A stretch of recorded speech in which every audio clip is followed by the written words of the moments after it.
us can we make the powers that be listen to us. All we are doing is reinserting civil society's voice into the national public debate. We want a seat at the negotiating table. It's the end of the world as we know it. I feel fine. Good morning, slaves, and welcome to another edition of It's the End of the World as we know it and I feel fine. The show that has your back. I'm your host, the Stimulator, and as I reported yesterday, Democracy Now!'s Amy Goodman and PepperSpray production journalist Joseph Lasac were arrested. PepperSpray journalist Lambert Rochford was also arrested later that day. Both Joe and Lambert have been working with subMedia and other independent media outlets voluntarily. Basically, these folks see the value of independent journalism and have given their time to the cause, and now they're making for them freedom. Thankfully, their tapes were smuggled out of sight before St. Paul's finest took them to the clink. In honor of these two brave video ninjas, here's a compilation of highlights from yesterday's rebellion.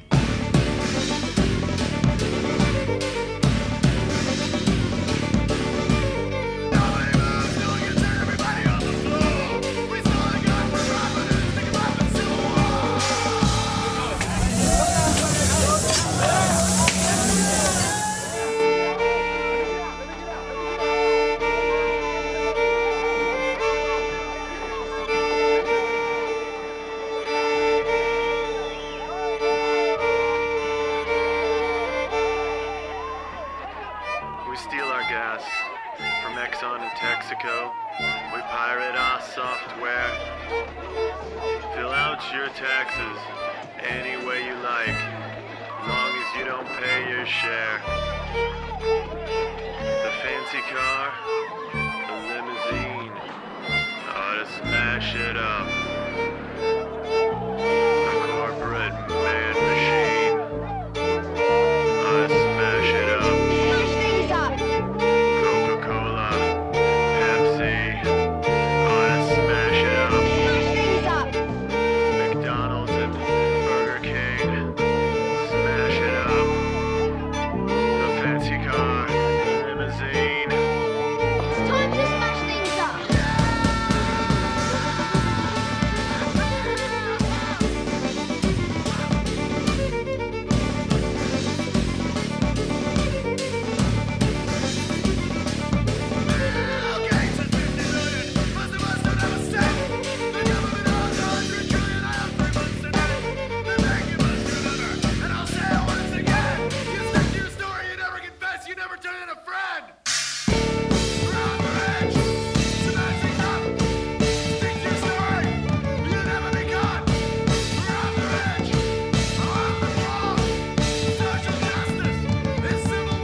Okay, what is the difference between this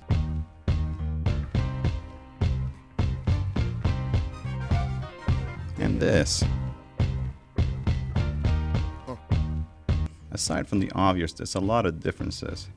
But what's important here are not the differences, but the similarities. The main similarity is that in both clips, the police officers are probably not going to face charges.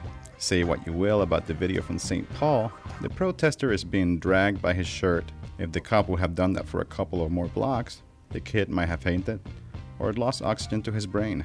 Basically, what I'm saying here is that we need to start breaking the illusions provided to us by society and calling them out as we see them.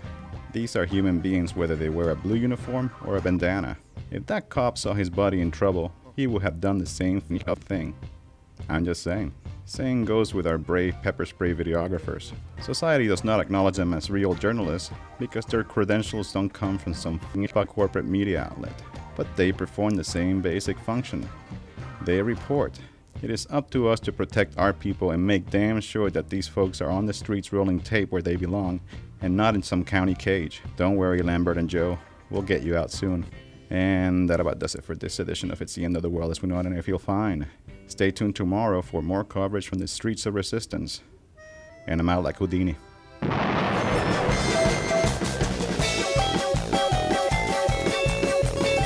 Remember, kids, you can podcast high-quality video of this show at submedia.tv.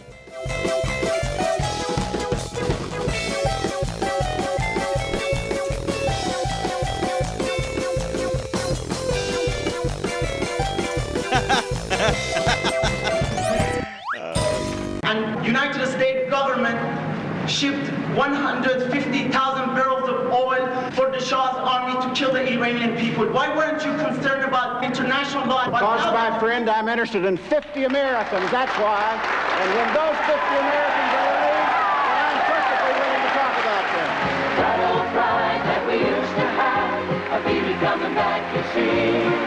What's special about America? Mighty special to me. What's special about America? Mighty special to me. It's the end of the world as we know it. I feel fine. Good morning, slaves, and welcome to another edition of It's the End of the World as We Know It and I Feel Fine, the show where evildoers reside. I am your host, the Stimulator, and as I type this, word is out that Fed and state employees have been told to evacuate their buildings in St. Popo. Seems the police state is cranking up the heat and getting ready for a final showdown with the resistance. All within the backdrop of rich, Jesus-loving white folks that don't give a fuck about you. Mr. Kissinger, what do you say to people who call you a war criminal? What do you say to people? On the bright side of the news, PepperSpray cameraman Lambert Rochford was released late last night. No, I got my money and I got a little plastic bag that had like all the stuff in my pockets in it. Right here, I almost left it on the ground. So that had like my wallet. Yeah. You know, like my bandana. Oh, they gave you the bandana back. My phone, my car keys. Your bandana's in here? Portland Indymedia reporter Wendy Minion was also released from captivity. I wasn't allowed to get out of my cell, but some of them were allowed to get out of theirs, so they were kind of walking around when they had the opportunity. And so when they had the opportunity and I wasn't being watched, I would put this up in the little tiny window that they had. So they didn't have the food flap open, so I could barely talk to people, so we'd have to get down by the ground, and then I started hearing testimonies, so I started documenting it with a contraband pencil that they gave me to fill up my own medical form, and then forgot that I had. So I started saying, you know, basically that there's people, one woman in for 28 hours with no call, one woman in for 21 hours. Several people were in the same bus with Amy Goodman, who had already been processed and released, and they still hadn't gotten any recourse. The Poe also keep harassing New York City cop watchers' eyewitness video. Yesterday, the SPPD attempted to enter their offices with some made-up excuse. The police entered the building. There were 4 or 5 police officers in the building. We were just standing around with them until their sergeant showed up. One of the officers tried to look inside the eyewitness office. They held onto the ledge and tried to pull himself up to look through the window into the office. I guess they were really persuaded that somebody was being held against their will up there. But then eyewitnesses counsel showed up, and he went into the office, and there was nobody being held hostage. And finally, 8 members from the RNC Welcoming Committee were charged with conspiracy to commit terrorism. They put a bag over my head that had a gag on it, and they used pain compliance tactics on me for about an hour and a half. They separated my jaw as hard as they could with their fingers, and they bent my ankles back. They basically bent my foot backwards. I was screaming for God and screaming for mercy, crying, asking them why they're doing this, and I've never been so violated in my life.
On the final moments of this convention, I have very little time to digest all the dish that has gone down.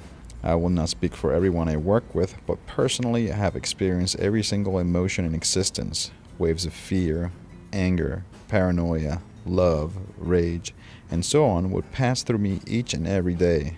I've experienced heartbreaking moments that sometimes made me want to quit. I even cried a little. Really. Thankfully, I was surrounded by some real hardcore stuff of them who kept me going, not with their words, but with their fearless actions. This historic moment is not over, but since I might not be here to produce another show, I wanted to say what's up to all the heroes putting their shit on the line under the towering shadow of the fascist corporate state. Nice rhetoric, eh? Okay, off the top of my cuffing head, big ups to EP, Mike B, Flux, Skinny, Sean, Vlad, Gina, Carla, Slade, Tonka, Glassbead, Don, Andy, Ted, Tim, Joe, Lambert, Ariel, Randy, Dennis, Wiley, Olivia, Anita, Shock, Asaf, Denver Open Media, Twin Cities Indymedia, Denver Indymedia, Rochester Indymedia, Free Speech TV, Jerry, Daniela, Joan, Monica, Kyle, Sue, Ann, and Bish. I fucking forgot a few hundred other names, but you know who you are. With that said, this show will go on hiatus indefinitely as I dive deep into other subversive media endeavors. Never fear, submedia will keep going, and so will the Unconventional revolution. Catch you on the flip side.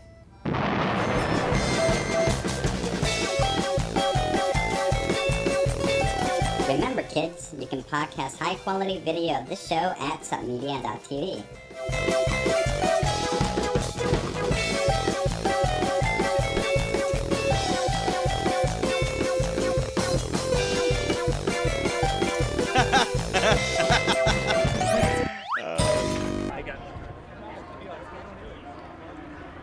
You alright, bud? Yeah, I'm alright. They only got one eye. I still got one left.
I don't suppose there's anybody here from PepperSpray Productions, is there?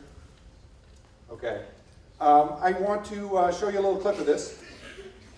PepperSpray Productions, an independent video activist collection in Seattle, and I lifted this sentence out of their description: don't hate the media, be the media.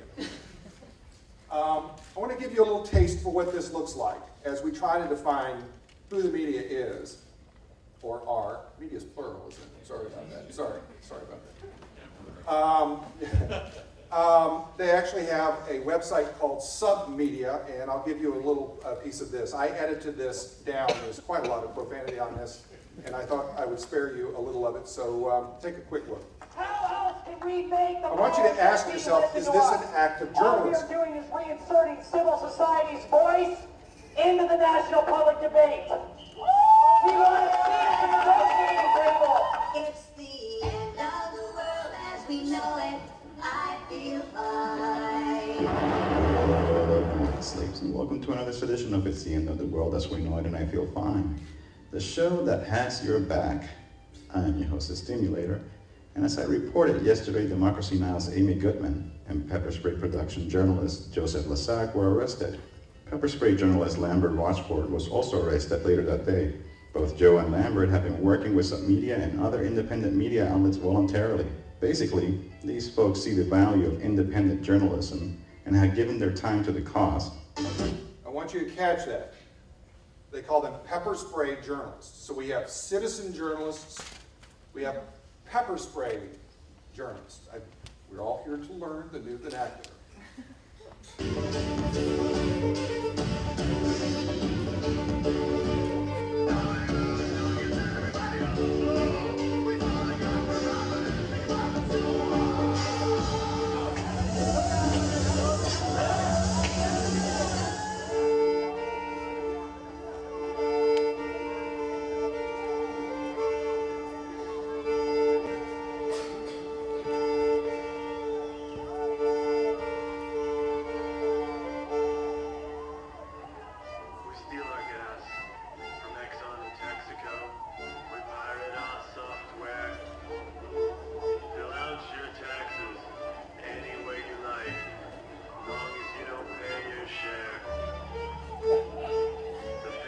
Look at the camera. The saying goes with our brave pepper spray videographers. Society does not acknowledge them as real journalists because their credentials don't come from some corporate media outlet, but they perform the same basic function. They report. It is up to us to protect our people and make damn sure that these folks are on the streets rolling tape where they belong and not in some county cage. Don't worry, Lambert and Joe. We'll get you out soon. And so on. If you want it, if you want to see more, submedia.com is where you can get it. .tv, thank you. Or Channel 17 MTN, your Public access. Public Yeah. access. Good. All right, 8 good. a.m. Monday through Friday. There you go. Is this journalism?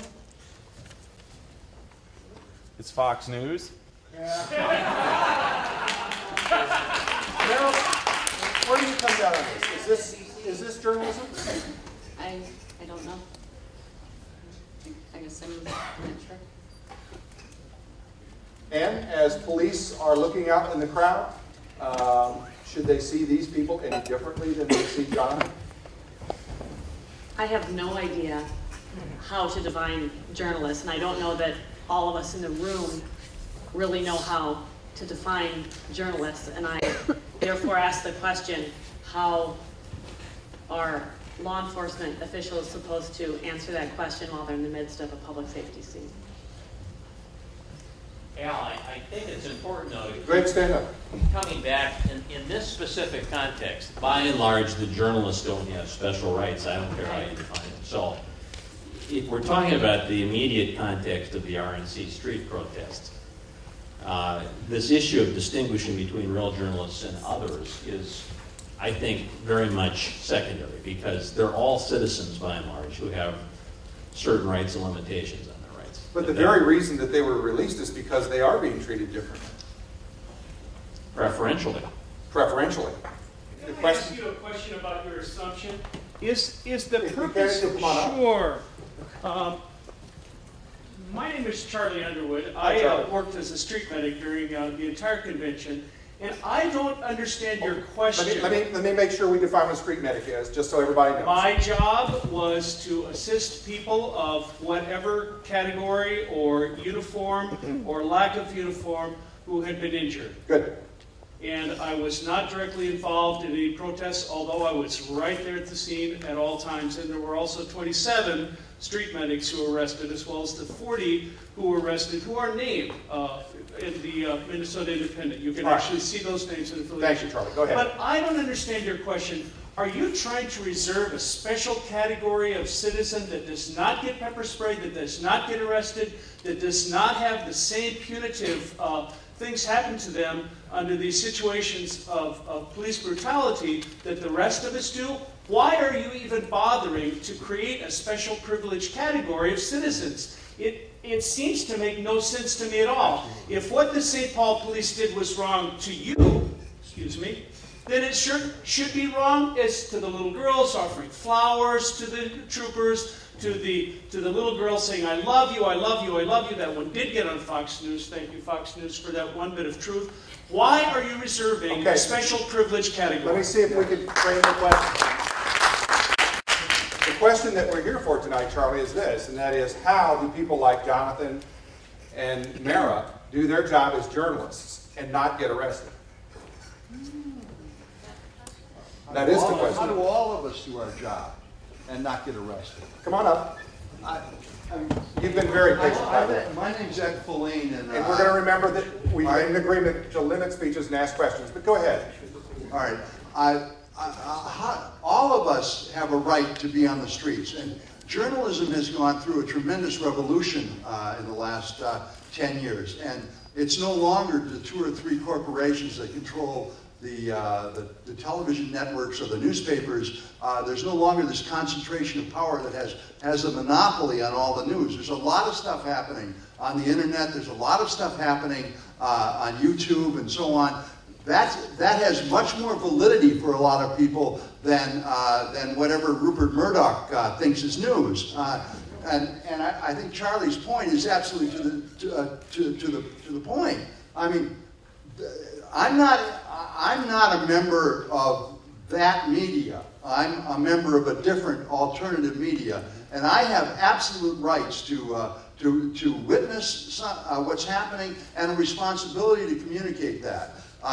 When the St. Paul Police cooperates with the Secret Service and the Homeland Security people from Washington, D.C. and accepts $50 million worth of goodies and treats like new laser guns and things like that, there's a bribe taking place in which our rights to assemble peacefully and petition a government for redress of grievances and our rights to document what's happening are being compromised when those police actions. Let's take what you've got. Sorry, I appreciate it very much. And let me see if I can get. I missed your name again. It was. My name is Ed Feline. I published Southside Pride. Great. I published Pulse of the Twin Cities and. Folks like Mara have a press pass. Mara, hold up the press pass. What does that press pass allow you to do that Ed cannot do? I don't know the answer to that. I'm not sure. I think it gave you access, didn't it? It gave you access and a point of view. And I think it's the point of view that I'm concerned about. Is your point, Ed, that there shouldn't even be that kind of access? Absolutely not. I mean, anybody who's vetted by the police department has surrendered a point of view, and the only people who get vetted by the police department are people who they want to have vetted, who are going to reflect their point of view. That's a kind of manufactured news that we don't need. That's not giving us what's happening on the streets. I'm hearing your point that any journalist who gets a credential has given up something. Well, frankly, I tend to believe that. I tend to believe that Rupert Murdoch vets Bill O'Reilly, and I think that the Knight Ridder people who used to own the Star Tribune are the Pioneer Press. I'm sorry. I also vetted their journalists. Jonathan, you've got press passes. What have you given up to get those? I have a press pass, but it's issued by our TV station. It's literally something that allows not by me, the city. Not by the city. I see. So the city doesn't issue press passes. Go ahead. My name is Ben. It is the dawn of the 21st century. Globally, the oppressors are waging a war against the oppressed. The first casualty of war is truth, and the oppressors have big guns. Money, power, and a stranglehold on the media. But we can fight back. We have our own weapons: vision, creativity, and indie media. Indymedia was born in the clouds of tear gas that filled the streets of Seattle in 1999. It has since grown to a network of over 120 media centres worldwide. Indymedia's stories come out of the trenches, from the mouths of the frontline fighters. They come from those who resist and are rising up. They come from you. We have to sigh louder, we have to cry. The spirit shouldn't come from money. Find out what's really going on. Break through the corporate veil. face! They will not tell our story well! They will not! Out the corporate media! Tell your story yourself through Indymedia. On the web, with video, radio or print. Choose your weapon and act. Empower yourself and others. Fight for truth. Eventually the truth, even though it's beaten down and covered up, will rise to the top. Indymedia, because corporate media is always out of focus. The power comes from the people, from you and I, from the bottom up.